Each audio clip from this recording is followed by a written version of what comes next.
കർത്താവിൻ്റെ നാമം മഹത്വപ്പെടട്ടെ. ഫെയ്ത്ത് വോയിസിലേക്ക് എല്ലാവരെയും ഞങ്ങൾ സ്വാഗതം ചെയ്യുന്നു. സങ്കീർത്തന പുസ്തകം 37-ാം അധ്യായം 23-ാം തിരുവചനം ഇങ്ങനെ വ്യക്തമാക്കുന്നു: മനുഷ്യന്റെ പാദങ്ങളെ നയിക്കുന്നത് കർത്താവാണ്, തനിക്ക് പ്രീതികരമായി ചരിക്കുന്നവനെ അവിടുന്ന് സുസ്ഥിരനാക്കും. ക്രിസ്തുവിൽ ഏറ്റവും സ്നേഹമുള്ളവരെ, ദൈവം എല്ലാറ്റിനും ഉപരിയായി പ്രഥമ സ്ഥാനത്തിന് അർഹനാണ്. മാനുഷിക ബന്ധങ്ങൾക്ക് കൂടുതൽ പ്രാധാന്യം കൊടുത്തുകൊണ്ട് ദൈവത്തിന് 2-ാം സ്ഥാനം കൊടുക്കുന്ന വ്യക്തികളാണ് നിങ്ങൾ എങ്കിൽ ഒന്ന് ചിന്തിക്കണം.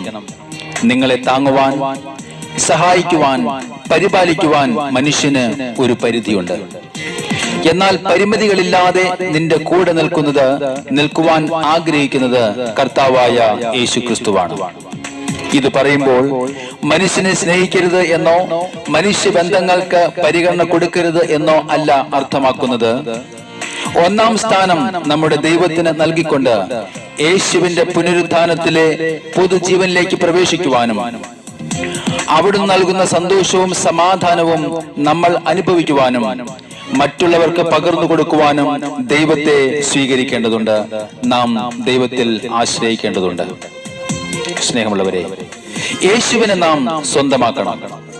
നമ്മുടെ സ്വന്തം രക്ഷകനായി, എന്റെ സ്വന്തം ദൈവമായി ചേർത്തു നിർത്തണം. മുന്തിരിച്ചെടി ശാഖയുമായി ബന്ധപ്പെട്ടിരിക്കുന്നത് പോലെ നമ്മുടെ ജീവിതത്തിന്റെ നിയന്താവും സൃഷ്ടാവുമായി ദൈവത്തെ സ്വന്തമാക്കേണ്ടതുണ്ട്. ദൈവത്തിന് വസിക്കേണ്ട ആലയമായി നാം മാറേണ്ടതുണ്ട്. ദൈവത്തെ ആരാധനയിലൂടെയും സ്തുതി സ്തോത്രങ്ങളിലൂടെയും പ്രീതിപ്പെടുത്തുമ്പോൾ, ദൈവത്തിന് ഇഷ്ടപ്പെട്ട മക്കളായി ജീവിക്കുമ്പോൾ വചനം പറയുന്നു, തനിക്ക് പ്രീതികരമായി ചരിക്കുന്നവനെ അവിടുന്ന് സുസ്ഥിരനാക്കും. സ്നേഹമുള്ളവരെ, ദൈവമായ കർത്താവ് നമ്മുടെ കൂടെ നിൽക്കണമെങ്കിൽ, നമ്മുടെ പാദങ്ങളെ അവിടുന്ന് നയിക്കണമെങ്കിൽ നമുക്ക് കർത്താവിനോട് ആത്മാർത്ഥമായ ബന്ധം ഉണ്ടായിരിക്കണം. അപ്പോൾ നമുക്ക് സന്തോഷിക്കുവാൻ സാധിക്കും. ഫിലിപ്പിയർക്ക് ലേഖനം 4-ാം അധ്യായം ഇങ്ങനെ വ്യക്തമാക്കുന്നു: നിങ്ങൾ എപ്പോഴും നമ്മുടെ കർത്താവിൽ സന്തോഷിക്കണം. ഒന്നിനെക്കുറിച്ചും ആകുലരാകേണ്ട.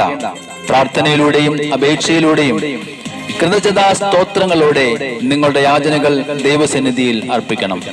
അപ്പോൾ നമ്മുടെ എല്ലാ ധാരണയെയും അതിലംഘിക്കുന്ന ദൈവത്തിന്റെ സമാധാനം നമ്മുടെ ഹൃദയങ്ങളെയും ചിന്തകളെയും യേശു ക്രിസ്തുവിൽ കാത്തുകൊള്ളും.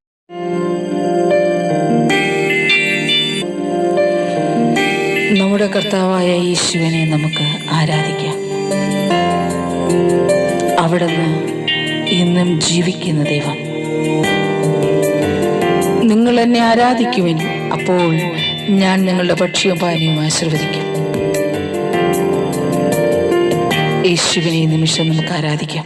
എന്റെ കർത്താവേ, എന്റെ നല്ലിടയ, അങ്ങേക്കെന്നെന്നും ആരാധന. ഹല്ലേലൂയ. എന്റെ കർത്താവേ, എന്റെ നല്ലിടയ, അങ്ങേക്കെന്നെന്നും ആരാധന.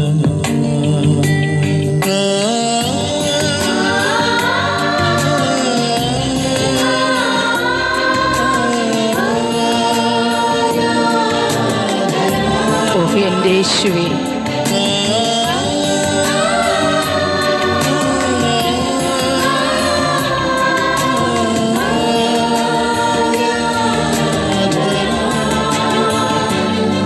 എന്റെ കർത്താവേ, എന്റെ നല്ലിടയ, അങ്ങേക്കെന്നെന്നും ആരാധന. പിതാവും പുത്രനും പരിശുദ്ധാത്മാവുമായ ദൈവത്തെ ഈ പ്രഭാതത്തിൽ നമുക്ക് ആരാധിച്ച് മഹത്വപ്പെടുത്താം. അവിടുത്തെ സന്നിധിയിൽ നമ്മുടെ സകല ആവശ്യങ്ങളെ സമർപ്പിക്കാം. അവിടുത്തെ തിരുമുമ്പിൽ നമ്മുടെ വേദനകളെ സമർപ്പിക്കാം. ഇല്ലായ്മകളെ, കുറവുകളെ ഈശോയുടെ തിരുമുമ്പിൽ കൊടുത്തുകൊണ്ട് അവിടുത്തെ നമുക്ക് കുമ്പിട്ട് ആരാധിക്കാം.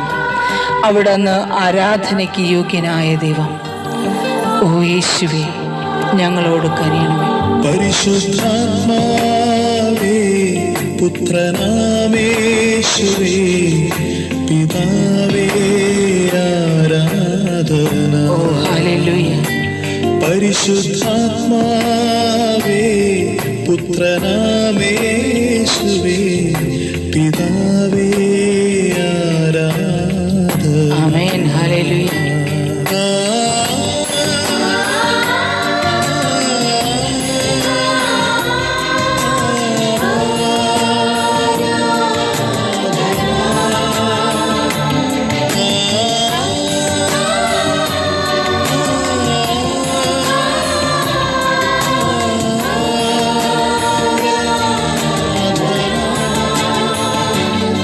എന്റെ കർത്താവേ എന്റെ നല്ലിടയ അങ്ങേക്കെന്നെന്നും ആരാധന.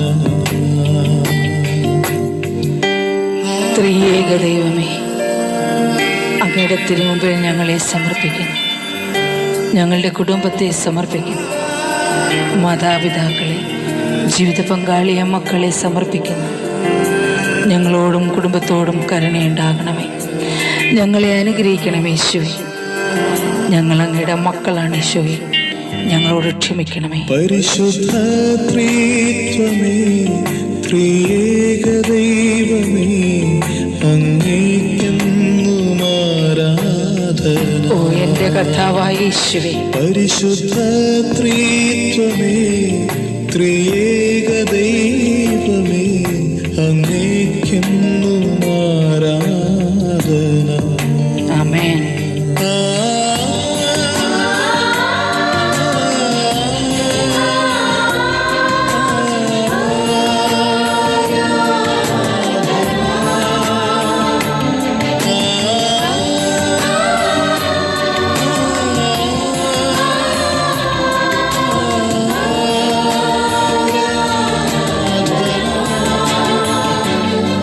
എന്റെ കർത്താവേ എന്റെ നല്ലിടയ അങ്ങേക്കെന്നെന്നും ആരാധന. ഓ യേശുവേ ആരാധന.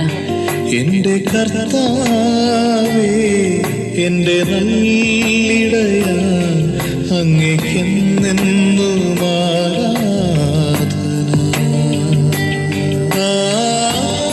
യേശുവേ ആരാധന.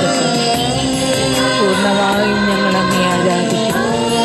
അങ്ങേക്കെന്നും മഹത്വമുണ്ട് യേശുവേ.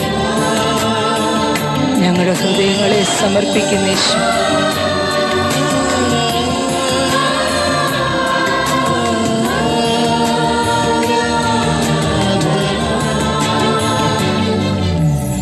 കർത്താവിനെ ആരാധിക്കുന്ന നിങ്ങളുടെ ഹൃദയങ്ങളിലേക്ക് ദൈവിക ചൈതന്യം കടന്നു വരികയും ഇന്നേ ദിവസം കർത്താവായ യേശു നിങ്ങളെ ഏവരെയും അനുഗ്രഹിക്കുകയും ചെയ്യട്ടെ എന്നും കർത്താവായ യേശു ക്രിസ്തുവിൻ്റെ നാമത്തിൽ ഞങ്ങൾ പ്രാർത്ഥിക്കുന്നു.